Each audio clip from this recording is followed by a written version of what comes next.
Hey guys, Graver here. What's going on? Welcome back to another episode of Marvel Contest of Champions and the How to Effectively Use series. Today we're going to be taking a look at Groot. Now I just want to apologize at the beginning of this episode. I am very congested, very stuffed up, and I feel like dookie today. I feel awful, so please just bear with me. I know I probably sound funny, but my nose is completely stopped up. I can hardly breathe.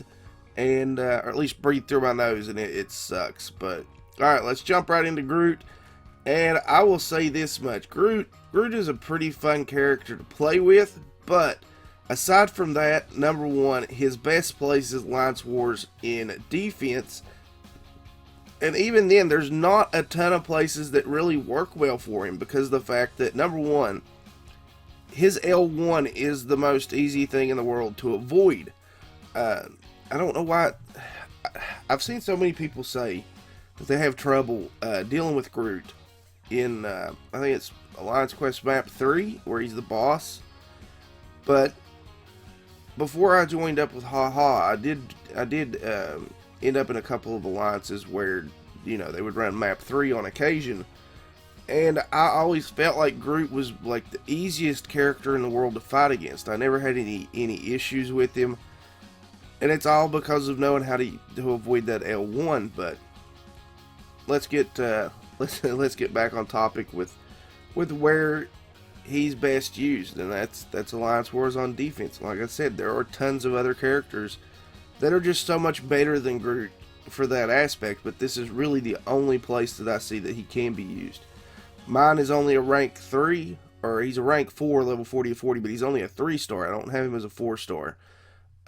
He doesn't even really have that many good bonuses to put with him. Best thing to do is just make sure you have Rocket Raccoon on the team with him. That way you've got an 8% special 3 damage. But even then, it's not exactly the best in the world, because you're not going to use Star-Lord or Drax in Alliance Wars on defense, so you're not going to get any of those buffs off of that team.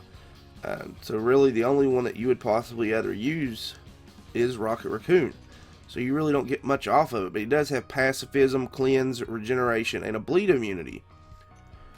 His signature ability: Groot grows tired of watching his friends get hurt in combat and begins the fight with two pacifism charges. Additionally, each fury stack gained from throwing off his gentle nature has a 58% chance to activate a charge of cruelty, increasing critical hit damage by 25% each. Groot does have his place, like, in questing. Like, you could use him in questing, but it's still not exactly the best in the world. Unless this is the character that you have to work with. Even as a bleed immune champion, there's not a lot that he can do other than maybe in map 6 on bleed paths, I guess. I'm not sure. We've never been in map 6. I know there's a lot of poison in it. Not exactly sure about the bleed or not, but even then, there are so many other characters that would just be 100 times better for Alliance Quest than, in my opinion, on offense. But let's get into the actual Alliance War map and take a look, and I'll show you guys where his best placements are. So now keep in mind, most of these nodes that we're going to go over for Groot, there's a lot of better characters that can go there. 13 is the first one that jumps out, and 13 because it's a special 2 bias. We start with two bars of power, plus he is special 2 bias, and that's really the big thing here. This is the only one that has a special 2 bias, and you want Groot to hit that special 2 because he's going to regen off of it. You don't want him to hit the L1, because he is potentially going to be avoided. It's so easy to avoid, it really is. And this one's a pretty decent one too, because we got a 10% chance to inflict stun for 1.5 seconds. So that is absolutely the most optimal place you could put him, is 13. And usually there's not, it's like a crapshoot for 13. So a lot of times alliances don't run this path, so you're not even going to interact with him. But that is the most optimal node to put him on. There is also node 30, which would be pretty decent for him. And I say that because of the fact that kinetic kinetic reactor would work well with him. This enemy generates power with when striking a blocking target. So you want him to build up as much as possible. And this also is a all or nothing node, which is going to get you your most bang for your buck out of Groot as well. Because like I said, his L1 is so avoidable that you don't want him to use it. So put him on the all or nothing node, and he's not going to, but he's also going to be able to build up power from blocking opponents. 35 is the next node that I would potentially put him on. 39 is another kinetic reactor node, and that's the biggest reason that we do it there. It also is a power leak node, a 50% chance for critical hits to cause power to leak from opponents over time. That way that they can't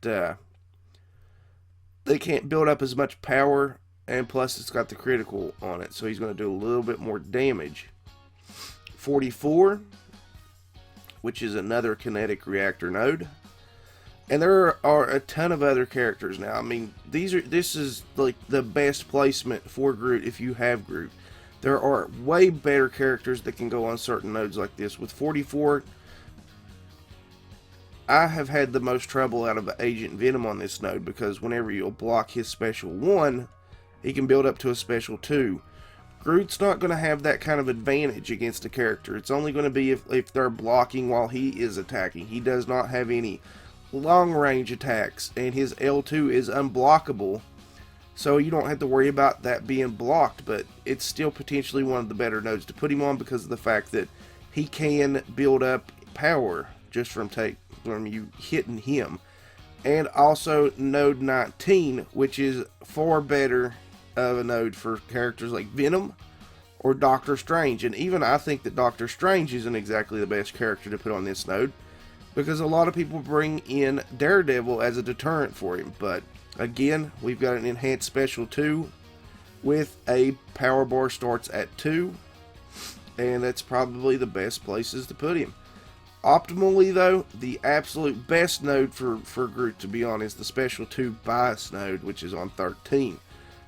All the others are just completely secondary, and really one Groot is all you need for a map if you're going to bring one in. But alright guys, so that's going to be it for this one. That is how to effectively use Groot, and that is really about the only place I know to effectively use him is on node 13 in Alliance Wars on defense. But alright, so that's going to be it guys. Thank you so much for watching. Thank you for bearing with my sickness. If you did enjoy the video, please leave a like on it. If you're new to the channel, please consider leaving a sub on it. And as always guys, I'll catch you in the next episode. Later.